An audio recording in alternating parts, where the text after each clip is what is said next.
Good afternoon, my fellow countrymen.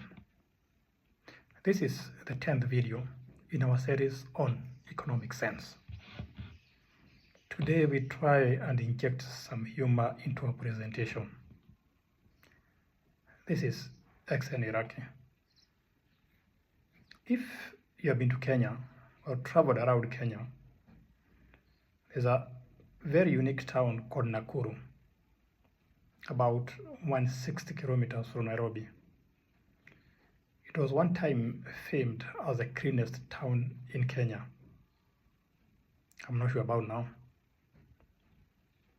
But about 15 kilometers east of Nakuru, past Ranet, up the hill through a small forest, is another small town halfway between Nakuru and Orokarau called Dundori. A small town, nothing special about it.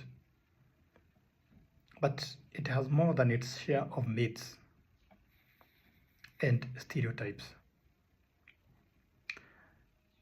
I've had many, I'll share some. One of the most popular one that I had is that if you come from this place called Dundori, you prefer to sit next to the driver so that you can arrive earlier.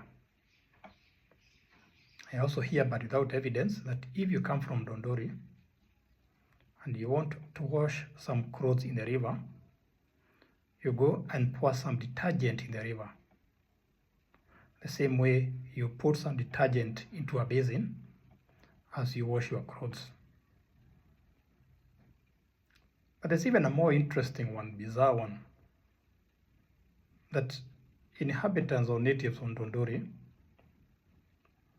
simply refuse to put down their luggage when they get into a matatu or a bus.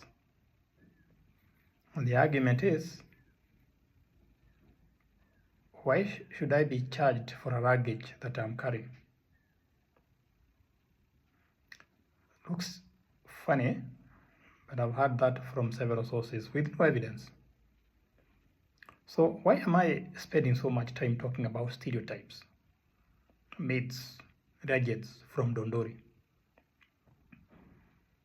Now it so happens that one of the modes of transport where you have not been charged for carrying luggage for quite some time is in airlines, in flights. And what they normally do is they give you a limit. 2 checked bags, you're not charged for it. Or sometimes they use weight. They tell you if your bag does not exceed a certain weight, we are not charging you for it. But airlines have quickly realized that this is a money minter. Luggage is a money minter, with billions into their coffers. So if you have traveled lately, particularly in the Western world, you must have noted that nowadays they charge you for luggage.